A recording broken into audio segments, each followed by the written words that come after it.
Hey. Doing all right, thank you. Trying to get the presentation finished. I was just wondering, do we have to put it in the Google thing? I just did a Pages document. I did it on my computer, but maybe not in the right place. Oh, I didn't give you any instructions, so no worries.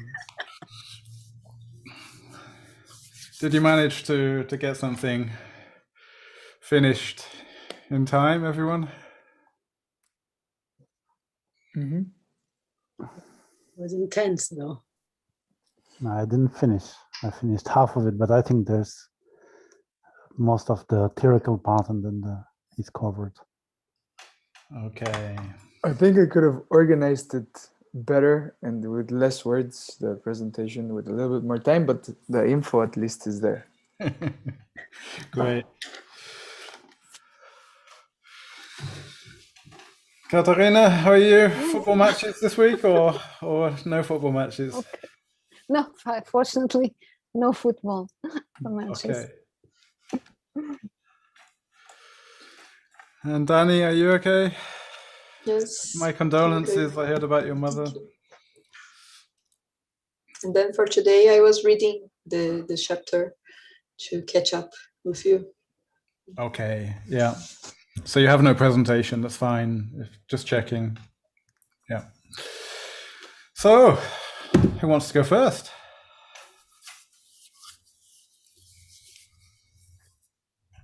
I'm going back until the ancient Greece.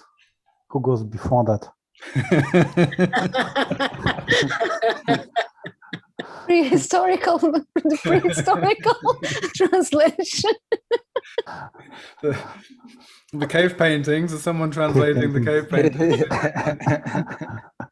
into modern emojis or something? Well, I did a paper on the Chinese, so that covers quite a lot. But I did the Chinese. I did yours. You did that one. Yeah. So two people doing the same. No, I think I chose another paper because I was talking to Katarina. Oh, thank you for scanning the thing. You know that I thought you were going to send me the cultural ones because you had referred to the cultural ones. But yeah, since you sent those ones, I did the shortest one, the Chinese. Yeah, I got confused with my notes last time while we were discussing, so I wasn't sure exactly. But no problems. You can have more papers if you want. No, that's no problem. No problem.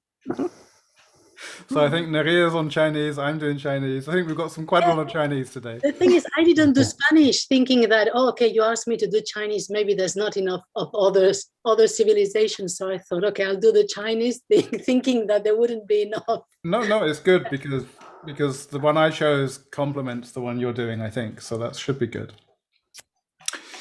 No worries. So, Drupshan, you can start then with ancient Greece. Okay, so I don't have anything to show because I just wanted to do it during this 1 hour and I barely had time to make some notes. Okay. But what I can do, I copied and pass it on, so I can just read and do it like that. So actually, the beginning of this article is very interesting because it talks about. So we start in the 16th century, and the objective of the author, Theo Hermans, is to see how in the European Renaissance the task of a translator was seen. And it seems that things have pretty much improved today. They were quite impossible at the time. And so, sorry? The translators were quite translators work, yes. Yeah, and how the translator was seen, etc.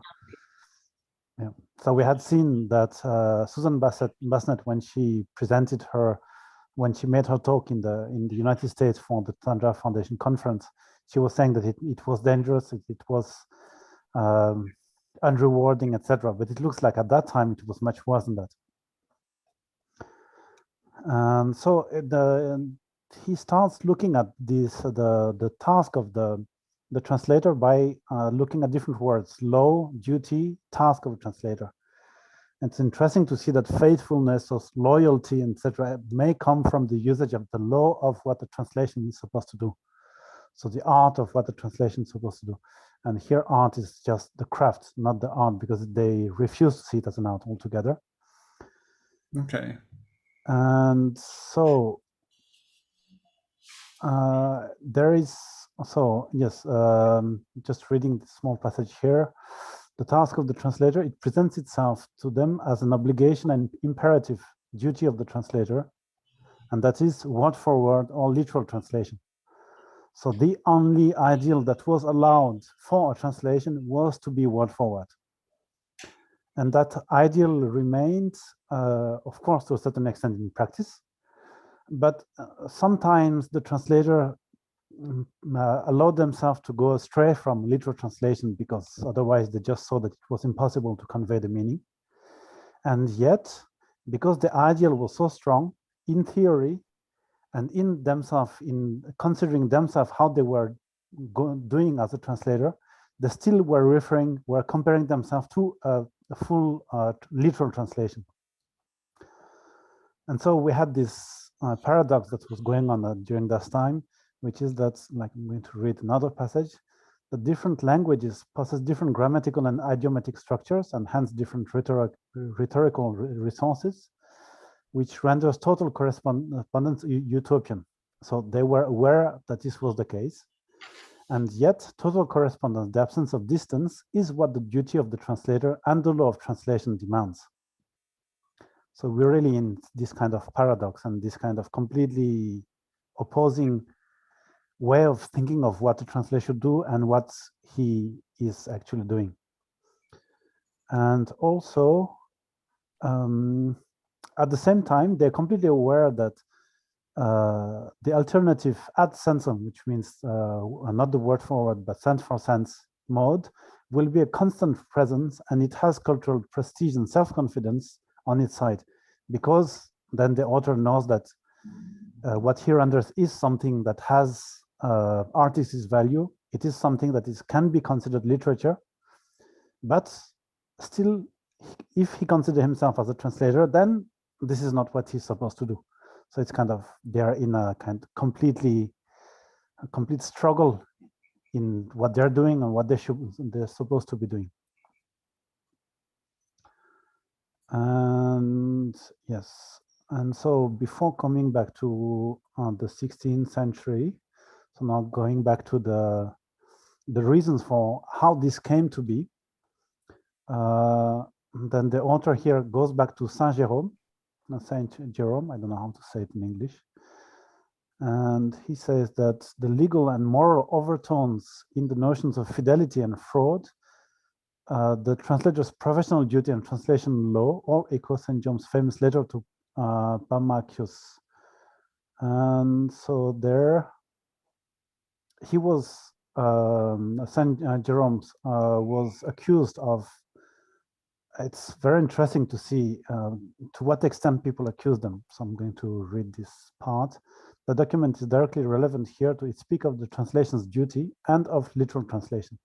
It also links the two concepts, be it in a less than straightforward manner. Let us have a closer look. As is well known, Jerome's letter is written in self-defense. The immediate cause was a public and potentially damaging attack, anonymous, which Jerome puts before Pammachius in the opening paragraphs. There he explains that shortly before he had responded to an urgent request from a friend and working at great speed made a Latin translation of a Greek text, which he had further elucidated and annotated in the margin. Although the translation had been intended for strictly private use, it ended up in the wrong hands, and Jerome stood accused of unprofessional conduct. The accusation leveled against him, he says, boiled down to either professional incompetence, in that he did not know how to translate, or criminal bad faith, in that he had refused to translate properly, this and that Latin that I won't read. Either way, he was charged with having delivered a fraudulent product in that he had not translated word for word. What was expected of a translator, clearly, was that just such a translation, a word-for-word rendering.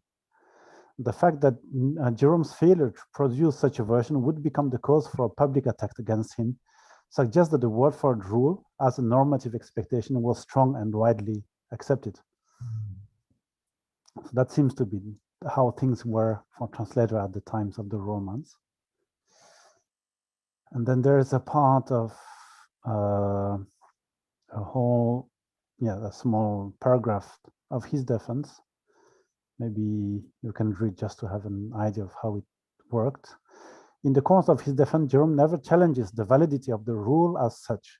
The nearest he comes to it is when speaking of the more cultured readers, eruditi, that the claim to truth and integrity, the supposed veritas interpretationis of the literalists. His tactic, rather, is to proclaim an alternative mode, that of translating ad sensum.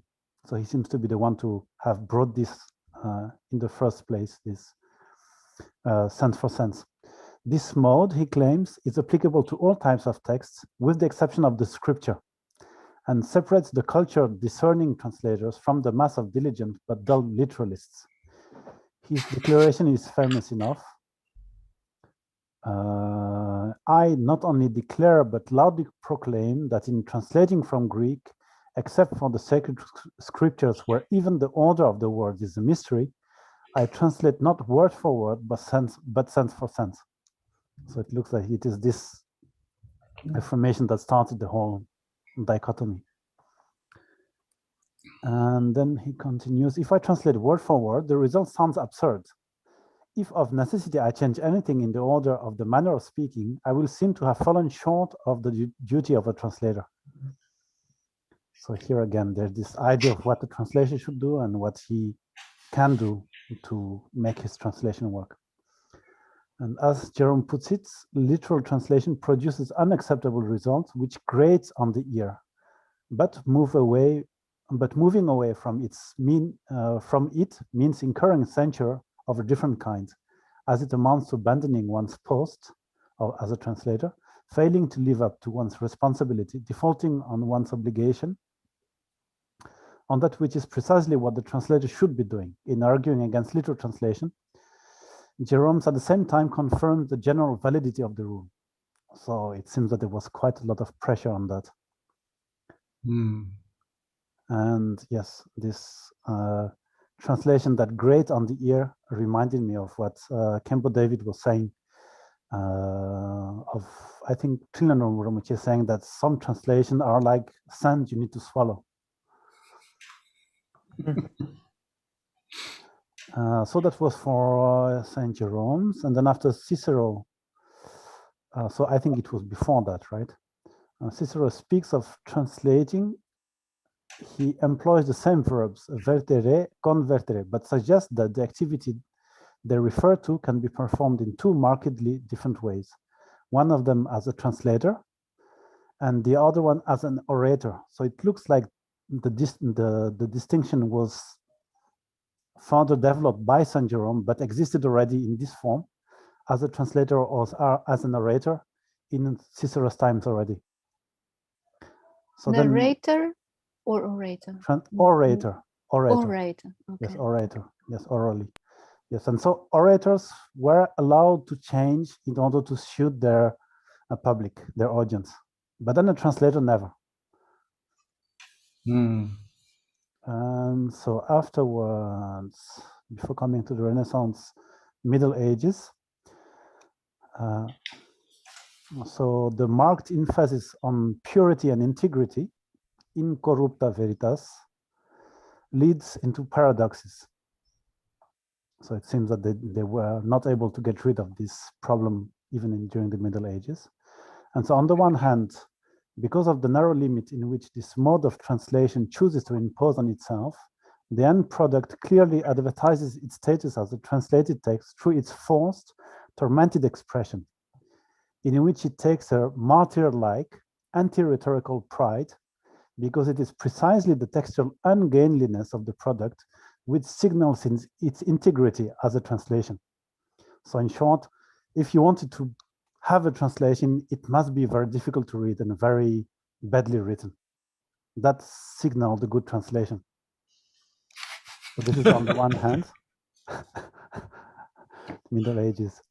Then on the other hand, the translator himself does everything in his power to expunge his presence and erase his intervention by ensuring that every word of the donor text is covered so scrupulously that its integrity is never compromised, which is a complete nonsense because you're completely compromising the integrity. But yeah, that's what they believed.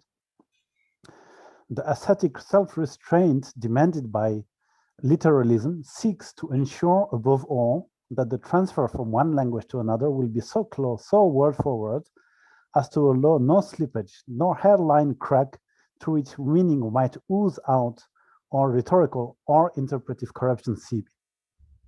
So yeah, it's a kind of understandable objective. And I think this objective should still be there, but the way they do it doesn't seem to reach that. And then the ironic pride of the absent, empty-handed translator consists in the awareness, or at any rate in the ideological self-assurance, of offering to the reader an absolutely clear view of the original. So talking about the fully literal translation.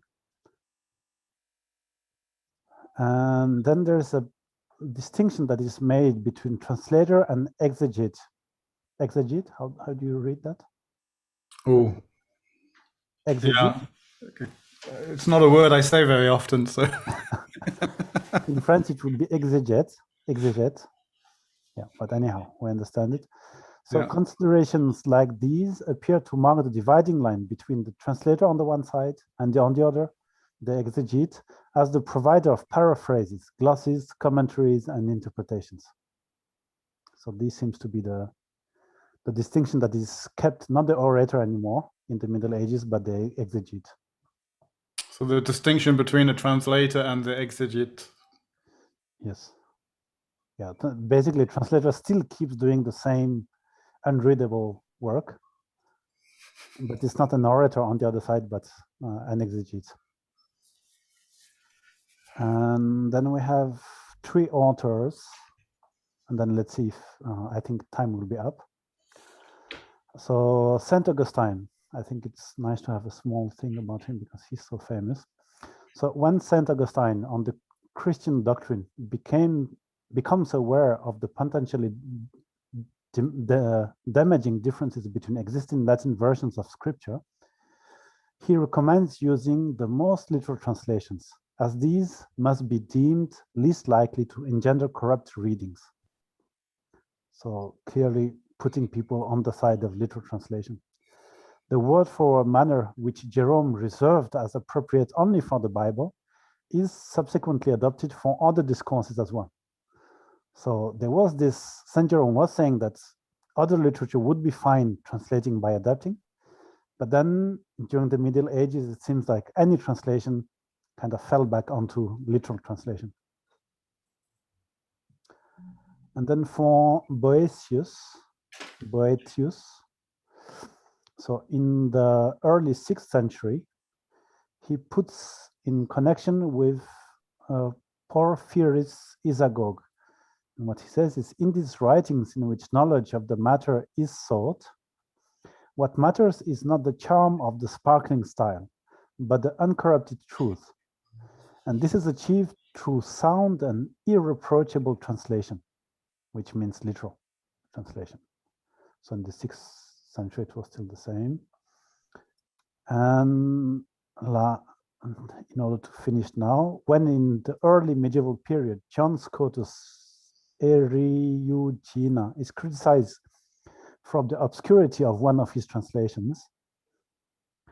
So it looks like people were, even though they had this ideal, they were aware of translations that were unreadable. He counters these attacks with the observation that he was only the works translator, not its expositor. And it is an appeal to the notion of the faithful translator, which allows him to establish their position.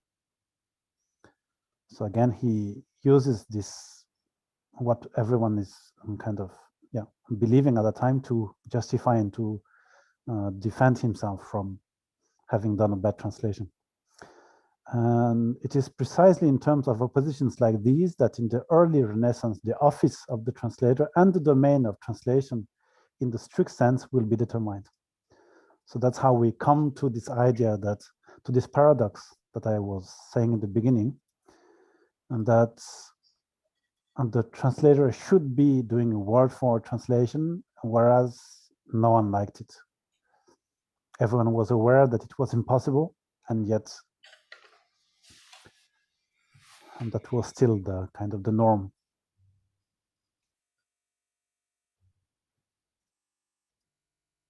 I don't know how much time we have left. I still have something prepared. I mean, some notes I took from the 16th century, but maybe I should leave for others. We can have a couple more minutes if you want. We're not totally rushed today. Okay. Okay. Yeah. So in this case, let's just have a look at two authors. It seems that he's taking, so this Theo Hermans, I don't know which, where he's from, but he's now talking about the French Renaissance, so with Du Bellay and Pelletier. So about Du Bellay, the point of view of Du Bellay is the following. Let's take as our starting point the two well-known French treatises on poetics from around the mid-16th century. They both speak of the law of translation.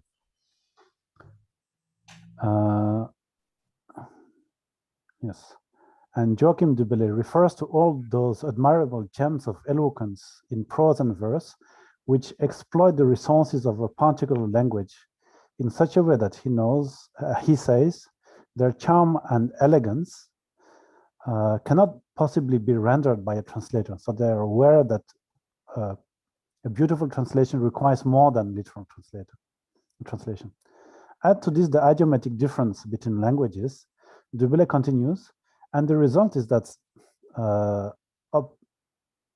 then there's this passage, yes. Observing the law of translating, which is not to stray beyond the limits set by the author, your diction will be constrained, cold, and lacking in elegance. So again, this can be understood from this view of how a good translation is understood at the time. For this reason, he feels he has honorably acquitted himself of his task by translating in a freer, more compensatory vein. The law of translating is evidently quite strict and does not allow the translator to stray far from the words of the original. So, yes, so he's kind of, from what I saw here, the first one to kind of to accept to go beyond the work of a translator, and still not saying that he's an orator or an expositor, exegete or expositor. And then Peltier's point of view is slightly different, but still goes in the same vein.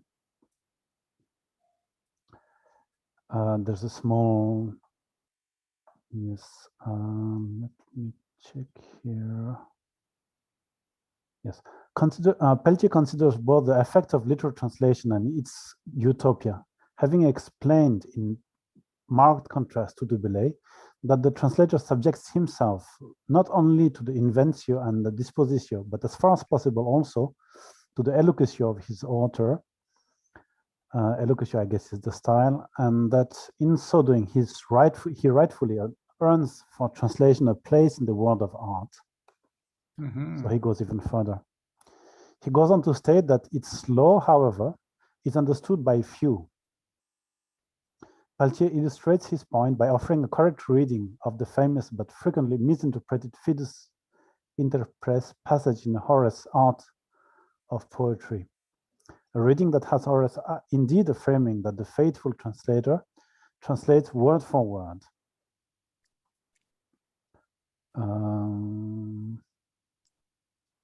Yes. Following an aside on the meter in Virgil's third eclogue, he returns to his main point and rounds off the chapter. The concluding passage is worth quoting in full. That's after that I'll stop. To continue, word-for-word translations are unshapely. This is not because they are incompatible with the law of translation, but merely because no two languages are the same in their expression. Concepts are common to the understanding of all, but each nation has its own words and manners of speaking. And let no one invoke Cicero here, who does not praise the conscientious translator. Indeed, neither do I. All I mean is that the translator should respect the propriety and idiom of the language into which he translates. But I do say that as regards to that which the two languages express, the translator should lose nothing of the way of speaking, or even of the idiosyncratic usage of the author, whose wit and subtlety often consist in this. So his specific way of writing and specific style. And if someone were able to translate Virgil into French verse, sentence for sentence and word for word, what glorious praise would that bring? For how could the translator discharge his duty better, if not by sticking as closely as possible to the author, to whom he has subjected himself? And imagine how splendid it would be to see one language echo all the elegance of the other and still retain its own. But as I said, that is impossible. So they start to change their understanding and their perception of translation at the time. Okay, so we finish on the conclusion that we're trying to do the impossible, which is, well, that's where we started, wasn't it, as well, I think? Yes. Okay.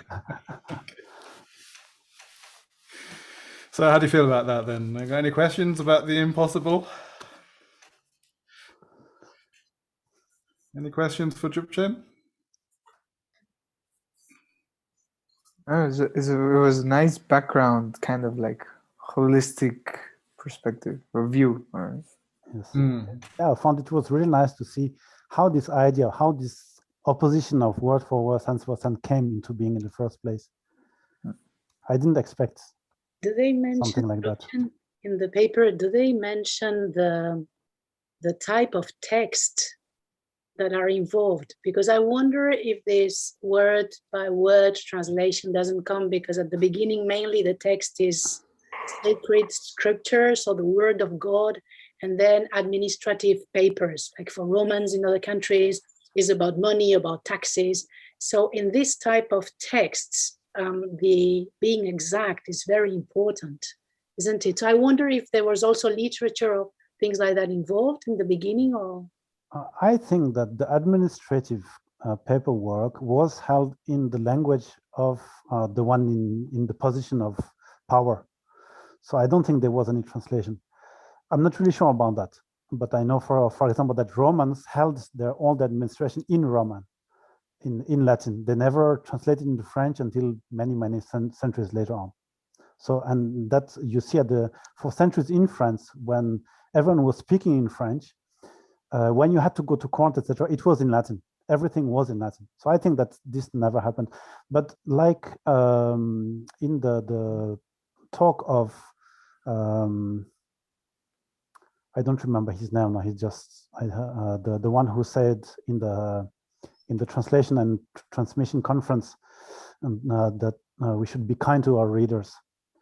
But he. Yes, so I don't. His name kind of slips off my tongue now. But David Bellos. Yes, thank you. So that David Bellos brought said that the first translations were done at two different moments. One was at the Library of Alexandria. So it was of literary works, and the other one was in Rome somewhere.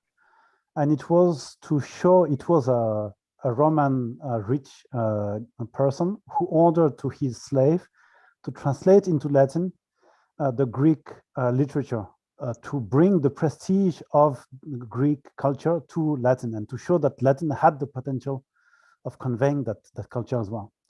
So it looks from that, I think that the first translation were always kind of like the Homer's classics or Enid's fables or this kind of works. I think it were more literary works than scripture works. Interesting, still, yeah. Yes. And from what I had seen in this, in the article also, they were, whenever they cited a work that was translated from Greek to Latin, it was one classic of the literature, not religious.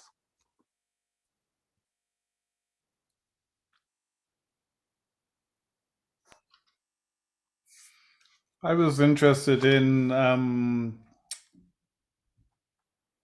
a sort of related thing that related to the power of involved in a particular genre, and then sort of how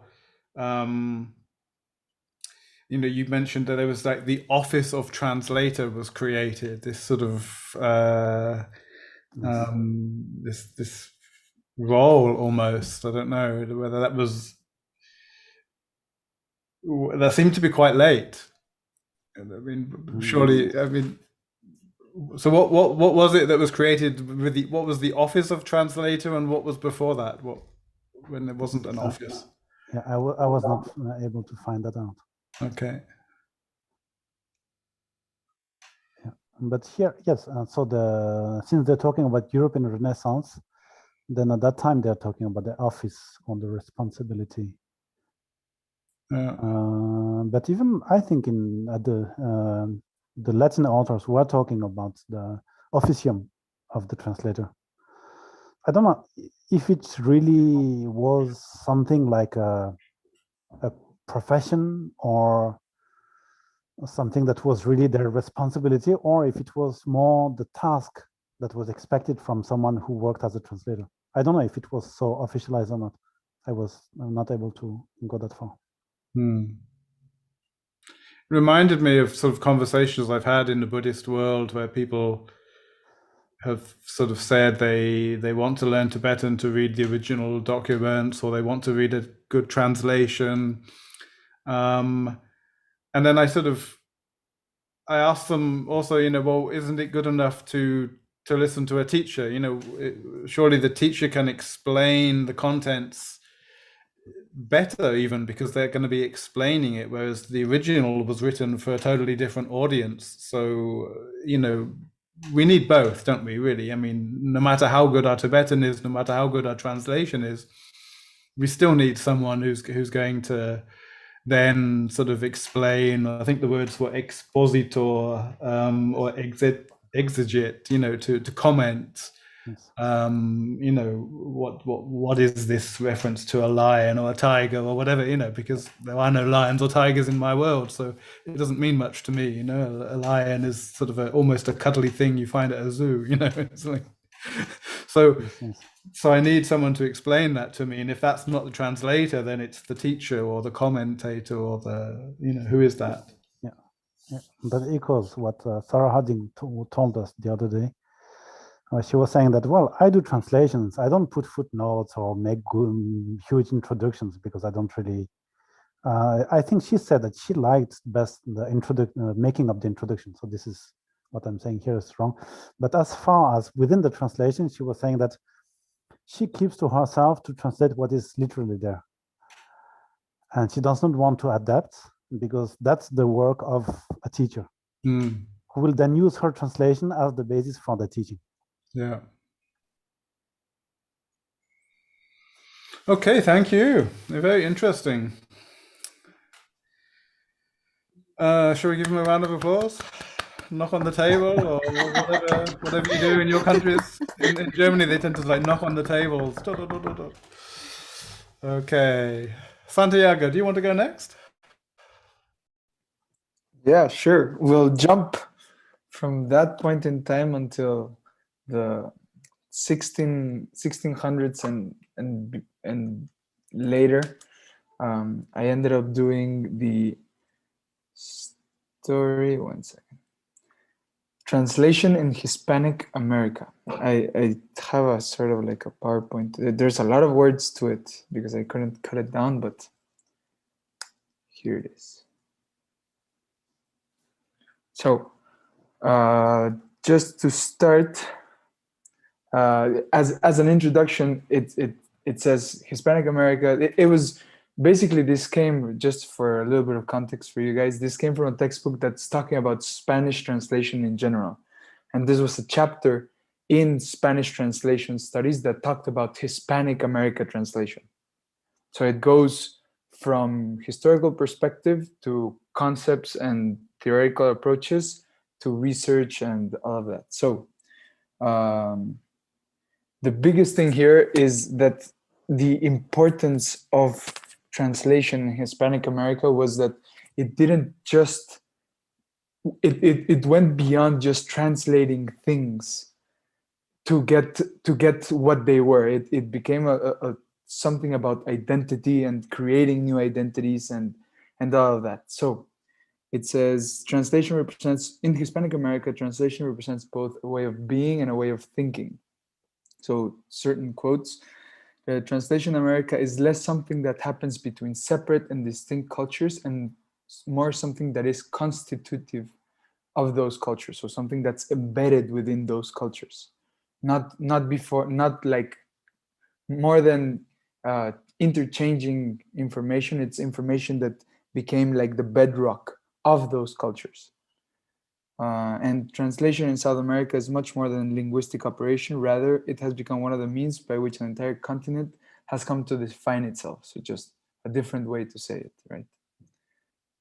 The historical perspective, at the very beginning, they just say, well, translation must have occurred well before Columbus in the exchanges between many of the different linguistic communities. So between the Mayas, the Aztecs, the Olmecas, so many different, just in Mexico and also below, probably also above, but less. There were less people up in the north where the US is now. There must have been translations, but there is very little evidence because of so much was destroyed and so little was studied about those cultures at the time. So then what we really have an idea of is the translation history after 1492, which is when Columbus arrives in America. So historically, it's divided into 4 periods. The first one is the encounter and the conquest, which is so the encounter and it's about 50 years. It lasts about 50 years. This is maybe not so clear. And the contest, this is what's called the fall of Moctezuma and the Inca Atahualpa, which are what show when the Americas had truly fallen to the West. These two, the fall of these 2 emperors are what's shown there. And it says, lasting about 50 years, the very first exchanges between conquerors and local populations facilitated by Indian and Spanish lenguas or interpreters. So this is the first time they talk with each other, and it's where you also start to get the first sites of the cultural mixing with the very famous Mexican Malinche, which is the first Indian interpreter of Spanish, which is said to have also been Hernán Cortés's lover and somebody that helped overthrow the Aztecs. So you get a little bit of, we've talked about it before, of the word that's called malinchismo in Mexico, and when you kind of take something foreign as better, and then you kind of screw what's locally with you. It's even a word that we use even today. So that was the first translation is just the encounter and the conquest. The second one is colonization, which is carried out by missionaries in order to facilitate the evangelization of native populations. So it's translation from Spanish into the native tongues and from the native tongues into Spanish. One of the most recognized pieces of work is in Nahuatl, one of the Mexican tongues. Well, not Mexican then, but in Mexico. It's the history of the Americas, they say de la Nueva España, of the New Spain. It was the history of what happened before the Spanish came. It was in a Nahuatl. It was in Nahuatl, and it was first transcribed and then translated into Spanish, so that the history wouldn't be lost. So then the third period that they divide that divide these two is pre-independence and emancipation. So once the Spanish kind of really went into, they had their hand in America, well, in this case a lot in Mexico.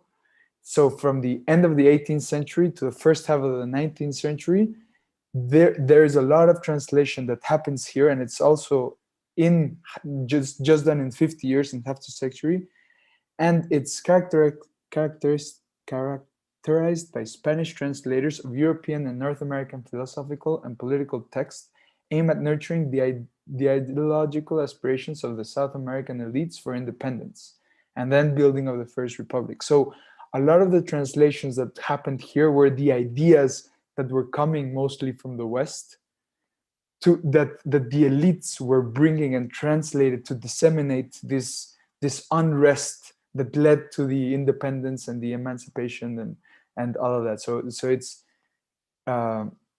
they say that the two most crucial points or spells, it says here below, of translation activity were in the encounter and the conquest, which was the being able to talk to them, which in the encounter and conquest, and at the beginning having them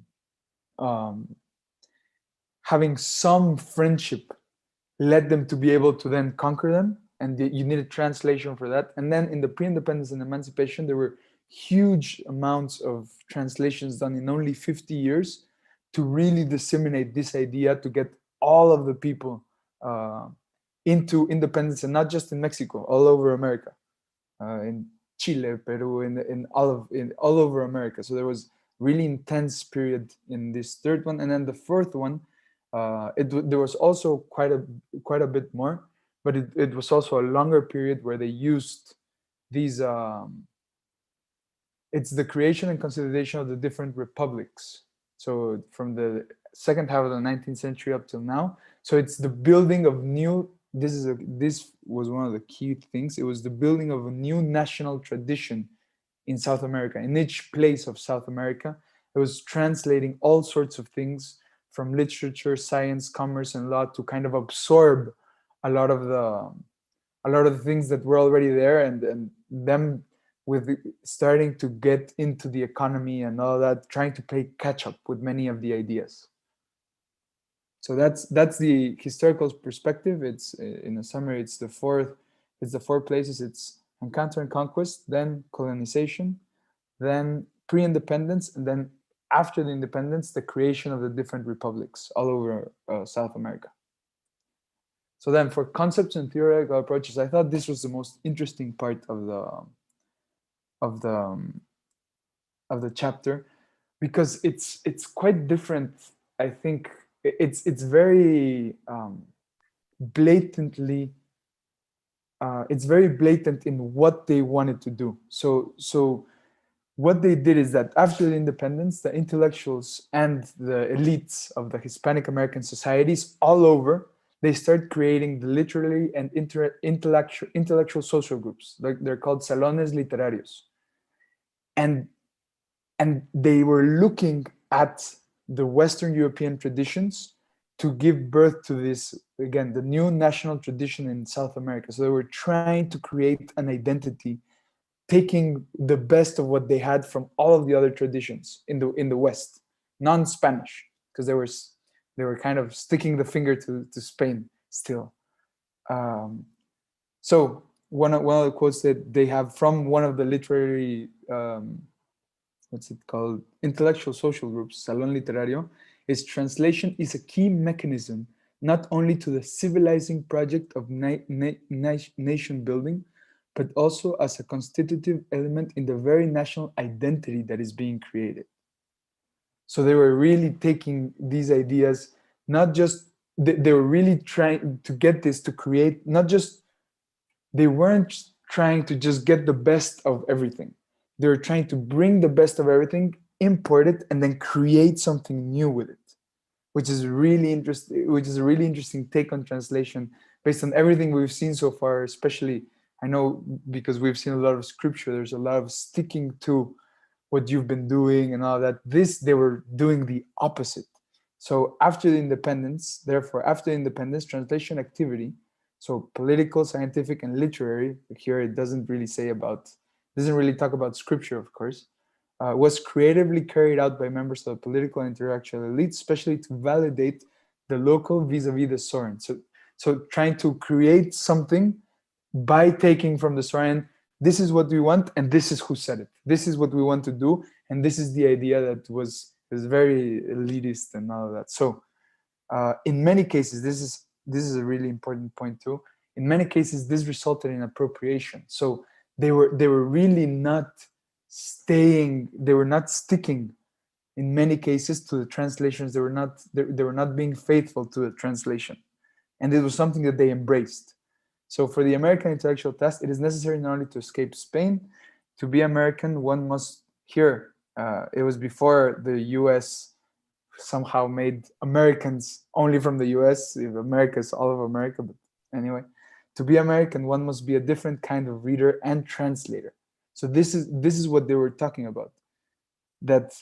So there here then they show various examples of the refusal of literalness and acceptance of the manipulation of original texts that can be found in this. So they were literally manipulating and refusing word by word so that they could build their things. And there are a few examples. For example, Borges, which is one of the not only translators but one of the most recognized Latin American authors.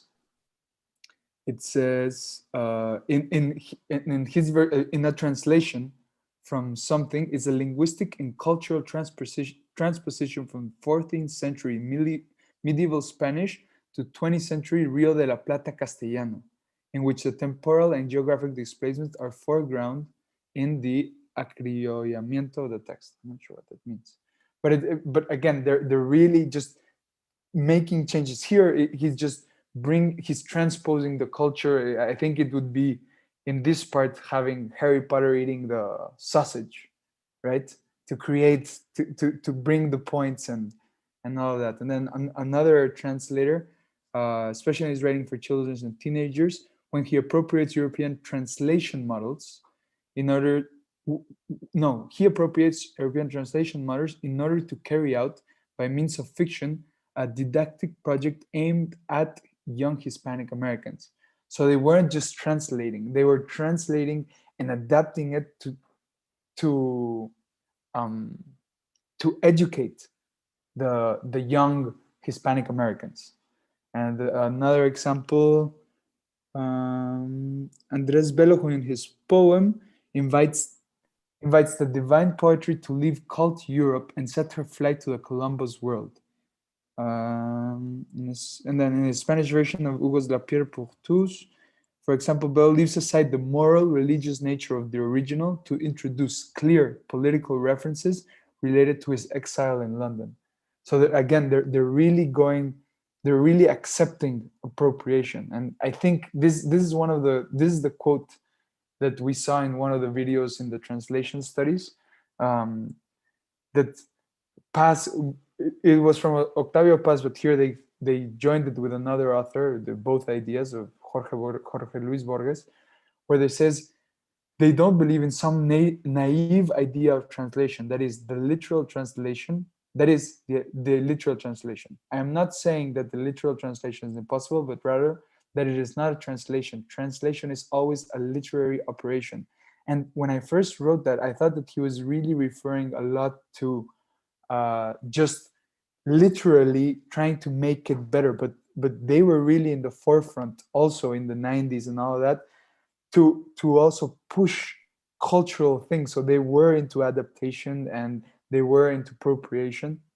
So it's even more than just literary operation, I think, in this part. And then the translated piece is an example of interdependency between creation and imitation, translation and original work. So keywords here, translation and imitation, really going towards the creation part. So again, translation, one of the things that this chapter talks about is they don't go that much into detail about the theoretical approaches per se of how they did or how to, what do you appropriate, but they talked a lot about why they were doing it. So here, translation can be seen as a displacement practice that prompted the emergence of new cultural paradigms rather than as a mere repetition of previous ones. So really, they were trying to break through, no matter, even if they break the original, they're trying to break through to create what they wanted to do. And it had to do with the anti-European position in the part of the historic Hispanic Americans. This move destabilized this concept of originality, authorship, and influences, creating major cultural political implications for the periphery and its literatures. So Latin American writers can transform the original, including the values at the center where it was produced. So they're taking everything as they can, just to create this. So therefore, one perceives a legitimate conception of translation that is significantly influenced by the unfaithful and irreverent stance on translation and original text adopted by key influentials. So might have to speed up a little bit for the last couple of slides because oh yeah, sure, there's a lot of text left. Yeah, it's almost done. So the biggest thing here was that the appropriation appears to be a major emancipating project with three areas of focus: social, cultural, political, and educational. And so the first one is creating a new man, right? Molding him mainly through literature. Then the second one is with the independent movements, it is fully discernible in translations of letters, manifests. Okay, so it is the second one, was the political. It was really getting into a political to try to get free or independent. And then the third one is the education, which is the post-independence one, where they go into the education of new generations with an American mindset created by the appropriation that they brought from the translations. And then this last slide just shows just gives you it gave all the different things of the publications and the research projects that have been happening all throughout Latin America. It goes and through all of the countries, and a lot of them have now here is where they talk about, well, this one talks about the processes, talks about what they thought about, more into detail on the theoretical approaches, on how to translate and how to do all of these that they talked about. The last one is just everything together. Let's just bring everything together. There's a historical perspective, and then the concepts and theoretical approaches. It was mostly that more than trying to stay faithful, they were trying to create a new image in any way they can, even if they had to destroy the original. So that's pretty much it. Thank you. Yeah. I love that word hybrid, cultural hybridity. Yeah. It's such an interesting word, hybrid, and how it's used in different fields. You know, sometimes it tends to be something bad, sometimes it's something good. It's very, very interesting. Any questions for Santiago?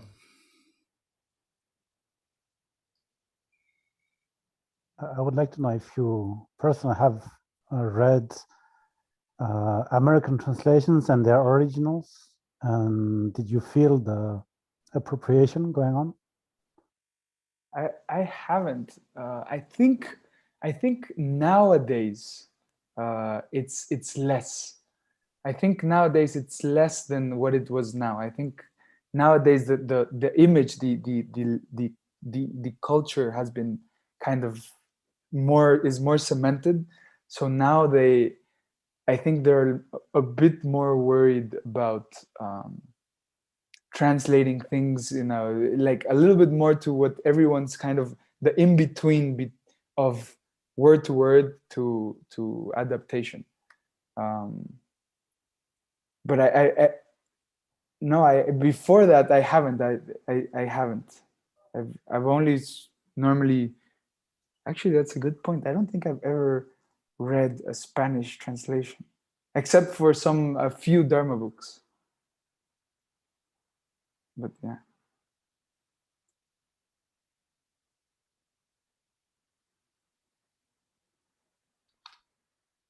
My question Really interesting. forming in Nerea. Nerea looks like she's forming a question there. No, it's not a question. I find it fascinating, but very fascinating, because I had no idea about all the background, and I was very interested in what Octavio Paz and Borges had to say about translation. Yeah. So I was very much going to read their texts, but I never realized what Santiago explained today. I was surprised too. About it. But by context, Octavio Paz and Jorge Luis Borges are probably like among the top 5 most recognized authors in Latin America, probably. And translators. And they were translators too. So not only were they were they really, really high up there in literary writing, but also in translation. Yeah.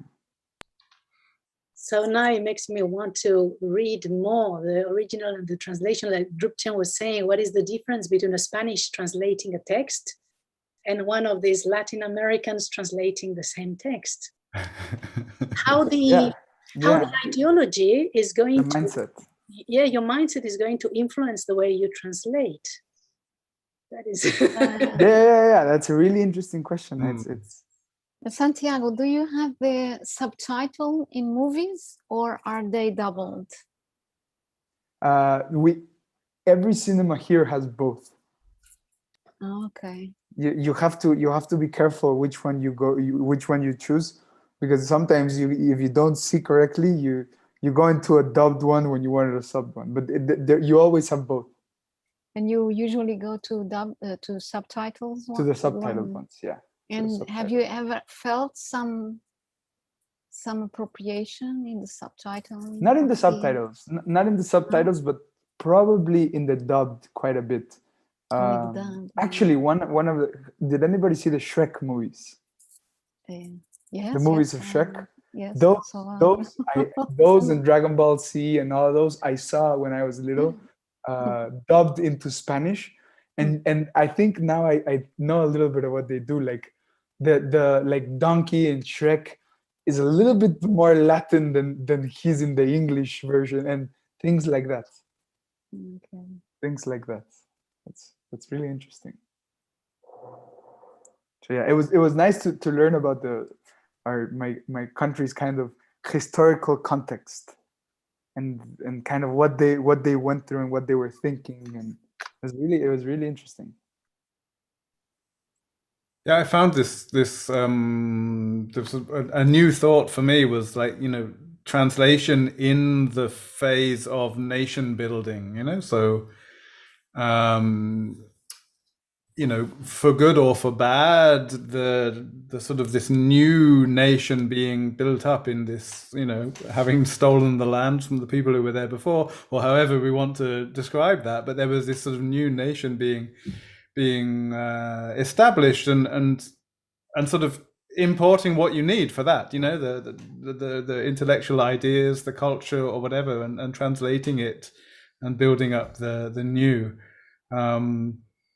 as opposed to sort of what we're doing with the Buddhist translations, which is taking something from an old culture and translating it into a sort of an established culture, or the issues that the Tibetans have, for example, with, I know NT was involved in sort of inventing Tibetan words for science terms, because you've got to take that sort of, almost a bit new, but not quite, so it's like all these different sort of what's the word? These different stages of civilization or culture or whatever, and and where's the translation coming into? Where's it coming out of? Interesting. Great, thank you, Santiago. Yep. Shall we have one more and then take a break? Who would like to go next? I was wondering if you guys think that the literal versus the creative has to do also with how much we respect the text of origin. Because in Europe, it seems like the source text was like so important, you cannot, alter it. But then in other circumstances, like Santiago was explaining, you just use the source. So it would have to do with how much you respect the original source or something like that. Good question. I think that when it was translating from Greece into Latin, for example, like it was David Bellows was saying, the idea was to bring the prestige from the Greek, not so using the translation as a means to get the prestige. And that is also the same thing that happened from Latin or Greek to French, where David Bellows was himself saying that the Latin people were much more readily saying kind of dirty words and these kind of things, whereas it was translated for a public of French aristocrats who needed to have a very clean language. And for that reason, they adapted it. They just dropped out everything that was unclean to them. So there was some sort of not appropriation, but just the censure. And yeah, and there again, their only aim was to bring the prestige from the Latin originals to the French language. And their idea of prestige didn't include using vulgar words, so they sort of left them out. A little bit. I think I mentioned in the previous session the first or some of the first translations of Shakespeare into German. It was a similar age where they left out these vulgar double entendre and things like this. It didn't fit with the idea of high culture Shakespeare that they wanted to bring in. Great. So, Nerea, would you like to do yours? Yes. And then we'll take a break after that. I'm very happy that I took notes on my computer as I was reading the paper. So you can reuse them. So I can show you something. Could you make it a little bit bigger, the percentage, the zoom percentage? Yes, how do I? On the left. There. The left presentation. See. 50 is enough? 150? More? Un poquito más. 100? Nice. Yeah, I'm still with this idea how much ideology is going to decide actually how you translate. Seems to be like where all resides. So I looked at China, and this one was more interesting than the Indian one, as Craig said. So this paper has 3 parts. It's not that long. I thought it was very interesting for the subjects we've been talking about, and especially the importance of translation culturally in a country. A point that I couldn't first see, was the importance of what we do in a more general context. So I was not seeing it very clearly. And then slowly, you can see how important translation is and the impact it has in a country, what you translate and how you translate it. So in China, translation started, it existed before, very, very early, before our era, but started seriously with the introduction of Buddhism in the year 148, more or less. And for the next 2000 years, there have been like 4 great movements of translation activities. And from the beginning, they say it has influenced in China's religion, philosophy, and social life. So they treat translation as a sort of motivating force in a country. So the first part is the translation practice. And there is an important point is that in China, all the theories will come from the practice. So all the theories that are created result from the practice. So in the history of the practice, there are four main periods. First, the translation of Buddhist scriptures by Indian and Central Asian Buddhist monks and Chinese monks, who knew very well both Buddhist doctrines and Sanskrit. And this part lasts from the year 25 for about 1,000 years. So we're talking about a very long period that happens in three stages. First, the translations are made by foreign monks. Then Chinese and foreign monks working together. And later, when the Chinese learn, they take over the work. So it shows a shift, which is accepting a foreign culture and the Buddhist believers in particular. In this time, the theories they made are very basic. So, for example, the issue that is still is already there is the free versus literal translation. Like we saw, there's some people, as they translate, they start making up their own theories, like Daoan, the 5 losses. We talked about things you lose when you translate, the order of the words and other things we saw last week. Or this Swan Tsang pointed, this Wubu Fan, I just like it. 5 cases in which the original should not be translated. We saw also it was about some Sanskrit words when the equivalent does not exist, when we talk about a tree who is not existing in our country, these kind of cases. And later on, there was some other explaining views about how to naturalize or leave the exotic side in the paper. And all these views expressed influenced all the Chinese, the religion, the philosophy, and the social life, they say, because it was a contact through the translations with a new culture. And so all these different cultures had to be absorbed, and it happened very well. And there is an important step that is made here. They say it's an evolution from a pattern that stressed the oneness of heaven and man, so it's a view of the way the universe is, to a more intuitive trinity, a mix of views of Confucianism, Taoism, and Buddhism. So it influences the way people not only believe and see the world, like it opens up, all translation opens up. The second part is the arrival of missionaries, especially Mikhail Ruggieri in the 16th century, arrives to Canton. And with that, all the translations they start is about Christians, Christianity, science, and technology texts. And through these translations, they introduced Western science in China. And they also wanted to learn what were the strong points in the West by translating Western authors. But in this introduction of science from the West and the Western way of thinking, there was a very, very strong opposition in China.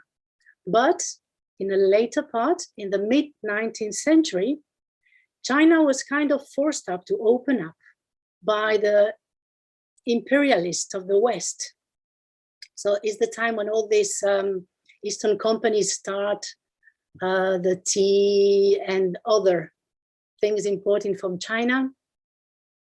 And they say, this time the intellectuals in China, they realized that China was not the central kingdom of the world. So they decide to accept to look outside and decide to learn and strengthen their own nation. So a little bit like Santiago was saying here, they start thinking about their nation and how to defend it and how to develop it. The first translations in this period are of social and military sciences. And later, literary translation to access new ideas and the Western culture.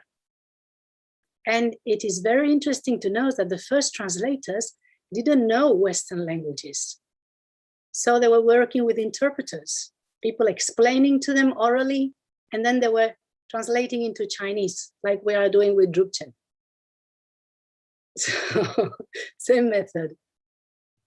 And in this time, there's more translation theories. For example, is when Yang Fu, like we talked about last week, developed these 3 character criteria: faithfulness, expressiveness, and elegance as 3 key things that should be in a translation. And then there's others saying that, you know, fidelity to the original should be kept, but still fluency in the translated work. And the last period goes from the 1950s till today, but it was interrupted by the Cultural Revolution. So the first period is very, very strongly marked by politically oriented translations. So it was mainly the translations of works from the Soviet Union and the works of Mao into Western languages.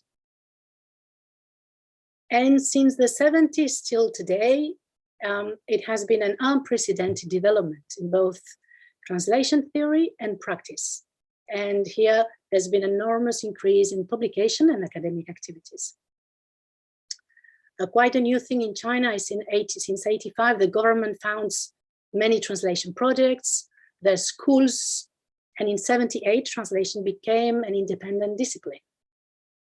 So, but some in the last conference, they were still saying that the teaching of translation in China lacks rigor, philosophical thinking, and principles on how to operate. They still think that the translation teaching is very subjective. And so therefore, there's still many studies about how to teach translation to these days. The second part of the paper was the theories of translation. And the main point is that all the theories are a result of the practice. Nobody has been thinking about translation on its own. And so we see that the major periods of translation led each to an original thinking on what translation should be. For example, for the Buddhist texts, during that period, all the theories turn around literal, go around literal or free translation, with some of them being more on the side of literal and others like Kumarajiva, more to the meaning, retain the meaning rather than the form. I thought it was interesting because I think this is the name that Dzongzar Khyentse Rinpoche gave to his translations into Chinese project, which already indicates, you know, a view. And then there was another theory, but it's from an unknown monk, and he concluded that they both should be used whenever appropriate. One is not better than the other. It depends on where you are in the text and what text it is. And so this, the criteria that Yan Fu developed has been very, very influential till today in China. And through all these theories, they receive different names, but there's some main ideas that remains in most theories in China. So the idea that you have to keep the thought of the original and also the style and the manner. So this seems to be things that more or less everybody agrees on in time. In the 90s, they started to be interested in Western theories on translation. So what happened is many of these works started to be translated. And we could see for a certain time a special influence on Nida's theory of dynamic equivalence. What is that? Well, it's the idea that a translation should produce the same response in both meaning and style in the receptors of the target language. But this theory was considered too abstract and not very operational. And for other reasons, there were other ideas that also found inadequate because they realized that they were thinking that Western theories concern Western languages, and they didn't apply necessarily to Chinese. And it was during that time, that period, that the Chinese translation studies were established. And then there was a new idea starting in 1951 that translation is a science regulated by objective rules. And before that, translation was merely considered like a linguistic subject. But then some thought, no, this is a science. There are rules. If you apply them, you can make a translation. So that gave rise to the Chinese translatology, proving the theoretical feasibility of establishing translation as a science. They considered they say you cannot say there is one translatology. They talk about two. The first one is universal, and the other one is national, but goes towards the universal as an ideal. And the Chinese adopt more this second path in establishing, because you need to establish rules. And some of them say that these rules can only be applied to a nation or to a language. Whereas others, they think that these norms you can make can be valid for every country, every language. And in this idea of developing rules on how to make a translation, some Chinese scholars made efforts to apply linguistic theories to theory and practice of translation. So they applied what they call pragmatics in order to achieve a pragmatically equivalent effect between source and target texts, although they had to admit that the line between them is difficult to draw. So I've written what they talk about pragmalinguistics and sociopragmatics. Some of them study the language used from the viewpoint of linguistic sources, and the others are going to examine the conditions of language use that derive from social and cultural situations. Some, always within this idea of applying the linguistics, have defending the need of study of semantics in translation. And they have defended very strongly that you cannot study translation without knowing about semantics. There's been critics to these approaches, but there is one approach that has led to a success that cannot be discussed, is the textual study translation by Wu Xongmin, who defends that text analysis is vital for reading and translating. So they say that he clarified an old question. I didn't know this was an old question. What is the translation unit? This is very linguistic. This part was, there's so many things there that I don't know of that I would like to learn about. But in any case, we can get a grasp, a general idea of what it is, because he was saying like, there is two kinds of translation units. Is one for transfer and one for analysis. So what you take as a unit to translate is not like a block, depends how you're going to use it. It's more or less, I think, what he says, but I'm sure Drupchen will be able to explain this much better. In this study, he also, what he did, he developed remember the 3 criteria that Yan Fu developed? Well, he added a few more. So making like criteria can be used to make a good translation. And he added intentionality, informativity, cohesion, coherence, situationality, intertextuality, and acceptability. He's trying to give rules, okay, to make translation a science. And then, so this looks like maths for language. They say he developed the Beaugrand and Dressler 7 standards for translation studies in practice, a study from 81. And he made it into a triangular model in the shape of a rocket, which presents an endless circulating process with the 7 complementary standards, just making rules. So making a diagram, how to use all these concepts. And recently, there's also comparative literature has provided a new perspective in China. And it is expected to complement the linguistic approach. Here, what they do is they emphasize the role of the translator's creativity and also the translated literature in the culture of the receptor. And they distinguish between translation and translating. And so they decide that translation is also the territory of literature. And to conclude, concerning the future of translation studies in China, so there's a few characteristics which are peculiar to China, it is said. So first, that is closely related to translation activities. Second is this step they have gone from traditional microscopic study of translation skills, techniques, to a more macroscopic study of translation theories. They have formed an independent system, which is an organic part of the Chinese literary criticism. So in this sense, translation has become more interdisciplinary and multidimensional.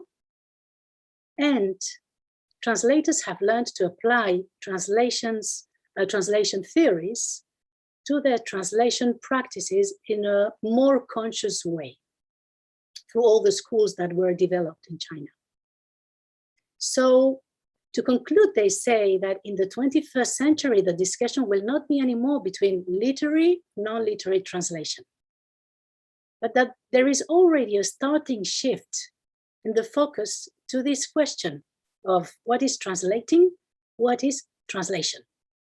These two approaches lead to two different schools. You're going to understand now. At first, I didn't understand also translating and translation. Well, the study of translation from a linguistic perspective is what they call translating. So it's more the translation process, and they think it should be regulated by objective rules. So using these rules, you would be able to produce good translation. So it's more based on the language and the rules to have a result. But the other, another approach called like translation approach is from more like the study of translation from a cultural perspective. And here what is emphasized is the creativity and the work of the translator. So they don't consider the translation to be a mechanical transfer of rules, but more an art, which demands talent and individual creativity from the translators. And we remark that more and more Chinese scholars pay attention to cultural factors, although to this day, the main trend in contemporary China is still the linguistic approach. So great development in translation is expected in the 21st century, and it will share its greatest contribution with international translation studies.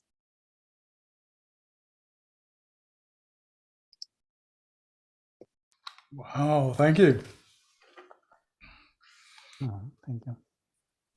Very cool. Any questions? Well, more than a question, it'd be a comment. Just I think it'd be really interesting to see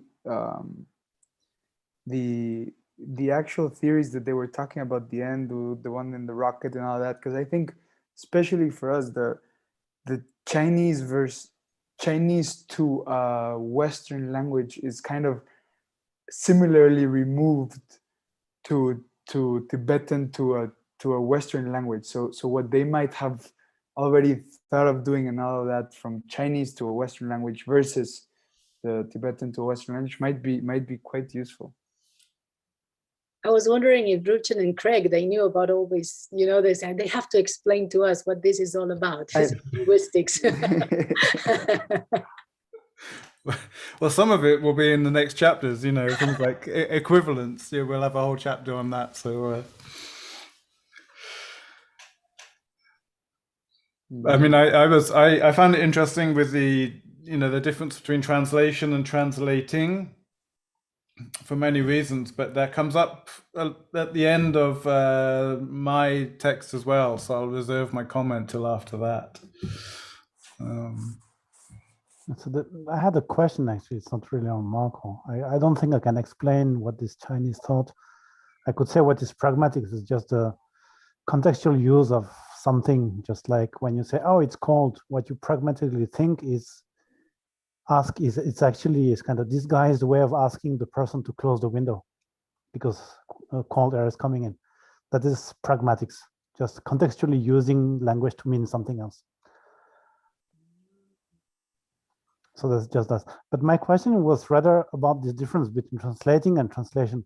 So from what I understood, first they had their own way, and then they resorted to linguistics. They adapted linguistic theories and procedures and operations to make translation. And then after they saw that this was not good enough, then they resorted to translation, which is to tell translators to do their creative work and to not only rely on rules, right? So what was not so clear for me is what is being done today. Is it translation as asking translators to make literary creative translations, or translating which is using linguistic rules? More the linguistic approach to these days in China, although they can see the end of the paper, they explain, they can see there is a shift slowly towards the other one. Okay. Yeah. And actually, it seems that it's not like, the 4 periods they distinguish is more like not refusing, but, you know, one thing leading to the other in a little bit like in reaction is very literate, or depending on the type of works, they're developing one on top of the other, like adding, depending on the influence. That's the way I was seeing as I was reading the paper. Mm-hmm. Like they try things, they try theories, but then can you translate on that only? And then they say, no, you need something else. Yeah, looks like it. Yeah. Yeah. There was also a key difference, which I understood from Nerea's presentation, was that applying the rules to the process, but not to the product. So maybe that is less, that's an important distinction to make, because we tend to think maybe with our linguistic mind, we might be thinking that the rules are applied to the language, but it's more sort of, I think, how you do it. So rather than sort of saying, you know, if there are 5 words there has to be 5 words here, but that would be applying the rule to the product. You know, the product has to be like this. But if you apply the rules to the process, it means, well, you have to check for this, you have to check for that, you have to do this. But what comes out can still nonetheless be creative, you know, as long as you've gone through these defined steps.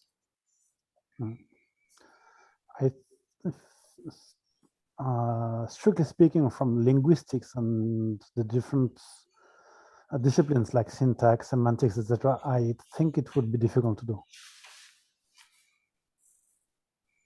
But maybe, I have no idea. I remember having had this idea of taking one sentence in one language, extracting the semantic structure, so the meaning, putting the meaning or the message into a structure that could then be translated into a structure of another language with inverting subjects and etc. And even in France, this didn't seem to have been something people thought of. Maybe because it doesn't work, or maybe because they didn't think, I don't know. But I remember that my teacher was kind of surprised that I come up with this idea. Mm-hmm. Actually, I have similar ideas. I'm surprised I can't find research that immediately sort of corresponds to it. Yes, but I think it's kind of, it might be quite difficult actually to because you have to go from a very cultural specific sentence to some sort of universal representation of the meaning of the message, and then again down there until another culture. So all the operation and all the steps must be quite tough to go through just mechanically. Okay, maybe, shall we take? maybe just to maybe we have a glimpse of that, although the chapter I've done is very concise and doesn't give any detail of this last part that Nerea talked about. Okay. Yeah. Maybe this translating thing is, and this turn into linguistics, it's more based on the textual analysis in order to actually be more in touch with the source text. But it's a way to actually to know each language better and to actually be more able to render a more accurate, let's say, more literal, that we would say more, a bit of more literalness in that way. Let's see, because yeah, more concerned with the process itself. Well, let's see what Chan says. Yeah, let's take a break and then we can listen to your presentation and we'll find out more about that then. Yeah. There's not much. This party doesn't have. It's okay. But you may have an idea. So we'll take 10-minute break and come back for that. See you then. Right.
Does this the PowerPoint works with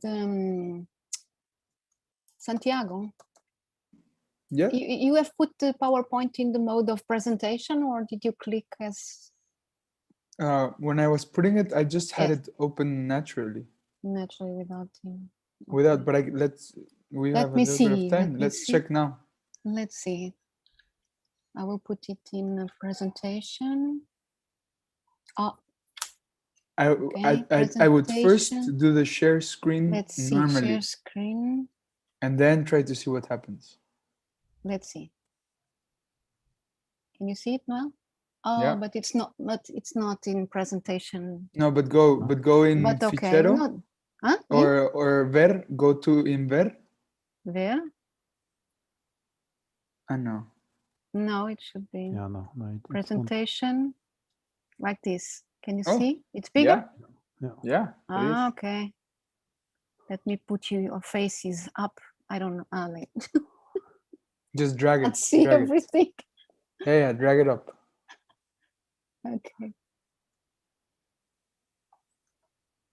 Okay, so this is the, this is the first chapter of this book called 20th Century Chinese Translation Theory, Modes, Issues and Debates.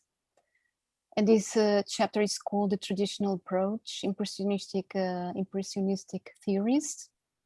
And the aim of the author, Chen, is to define the impressionistic elements in the 20th century Chinese translation theory. So he considers that most Chinese translation theory is determined according to two polarities.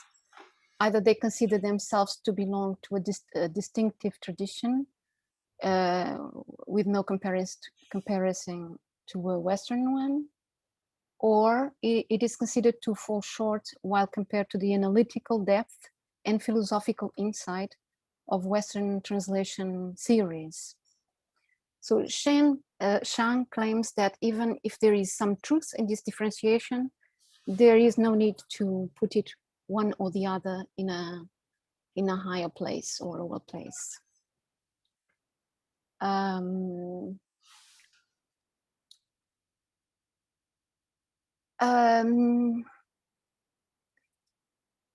He says that translation is viewed in China as being a kind of, it was viewed till in these periods or through history as being trivial or marginal, in the sense that they didn't view as an activity that would enrich their own culture.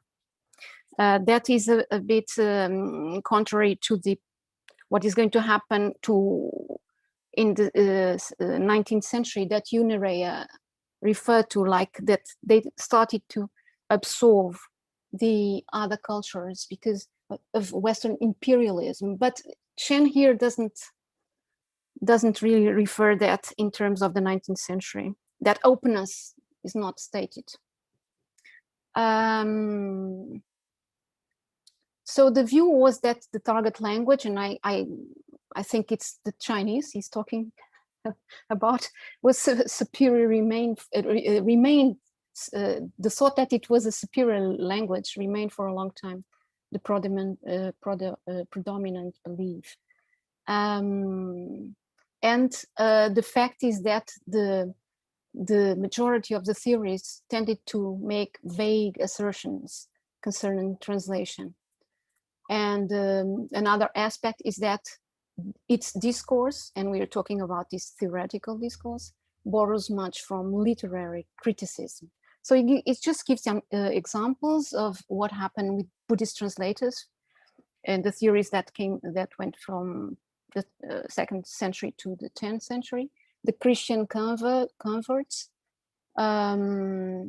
which translated religious and scientific writings from the West, 17th to 18th centuries, then Yang Fu also, that we are going to talk about a little bit. And he says that only after mid-20th century, this is going to change. And I think that corresponds to what you said, referred to Nerea, the Dong author in the mid-50s, right? When interest in linguistics start to be more emphasized.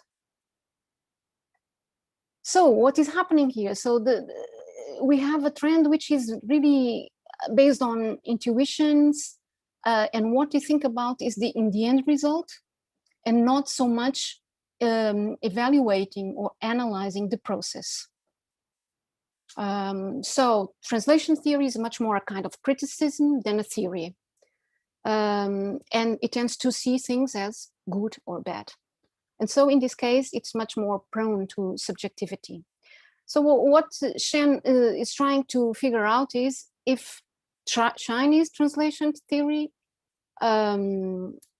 is it a criticism, or is it a theory that describes and analyzes the end product? This is very concise, as I said. Maybe for you, you're not going to be so much enlightened, but okay. So he starts by talking about Yung Fu, and we know about his 3 principles, which he stated in his preface to the translation of Huxley's Evolution and Ethics at the end of 19th century. And he became actually one of the most influential theorists in China. So we already know about these 3 principles. And it's funny because we translate differently these principles, right? In the Nerea's text, they talk about not fluency, but expressiveness, isn't it, Nerea? And fidelity is sometimes translated as faithfulness. So I have a quote here from this preface where he states, translation involves 3 requirements difficult to fulfill: fidelity, fluency, and elegance. Fidelity is difficult enough to attain, but translation that is faithful but not fluent is no translation at all. Fluency is therefore of prime importance. But then later on, when it does these translations, and I think it was with this work, that in the end he recognizes that in order to gain this fluency, he actually twisted a lot of the original text. And he recognizes that this shouldn't be the correct way to proceed. Nevertheless, the trend was to give as much fluency, expressiveness, and elegance as possible. But anyway, these concepts kept on going, being debated for a long time. They still are debated nowadays. People sometimes don't accept it, others accept it. One example that some scholars give is that, for instance, when you think about a concept of such as elegance, you should include fluency or expressiveness in it.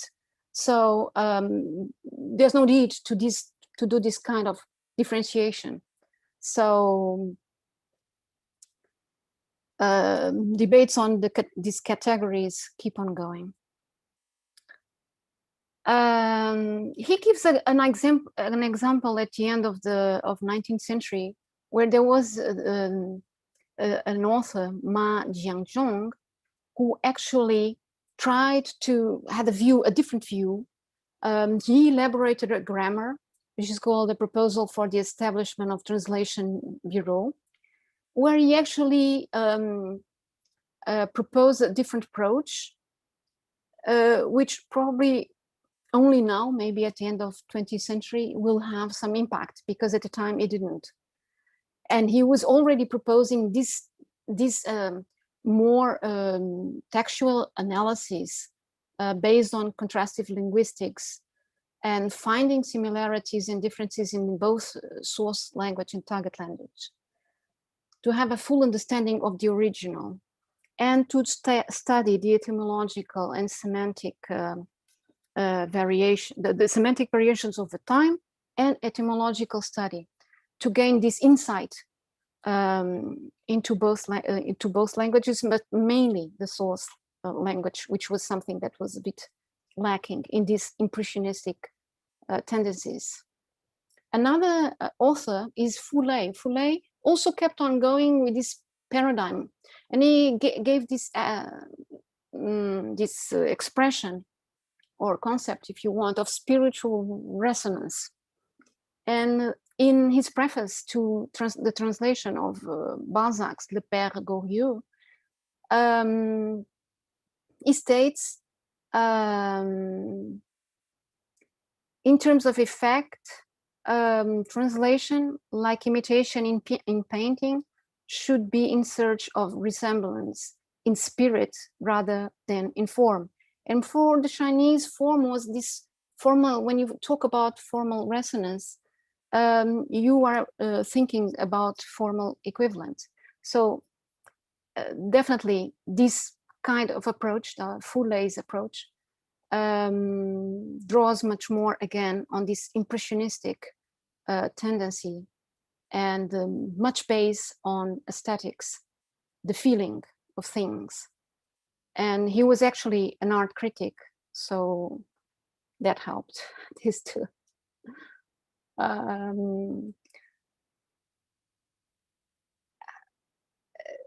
So in fact, this kind of approach suited well the translators of poetry. One example is this author, Guo Moru, that in 1922 claims that the translator of poetry does not exercise his skill through checking up the dictionary for others, nor does he act as if he is deciphering telegrams at a telegraph office. The life of poetry resides in a musical spirit. If we simply translate poems literally, then we turn out translations not of an artist, but of a linguist. So we have here, these views are much, they are much similar to what Dryden and Tytler in the West were proposing. So you have another example here of Shen Zhendu, who talked about recapturing the soul of the artist and to offer the same force and effect as the source text. So it's the kind of connecting very much at the level of this kind of soul and spirit. And the third example is not distinct from the rest. It keeps on going with this idea of a process of transformation, a kind of mediation. That's what Qian Shongsu claims. So he combines Fu's principles and Lei's aesthetic terminology, and he tries to set a successful framework for a good translation. He also goes a lot to Western sources.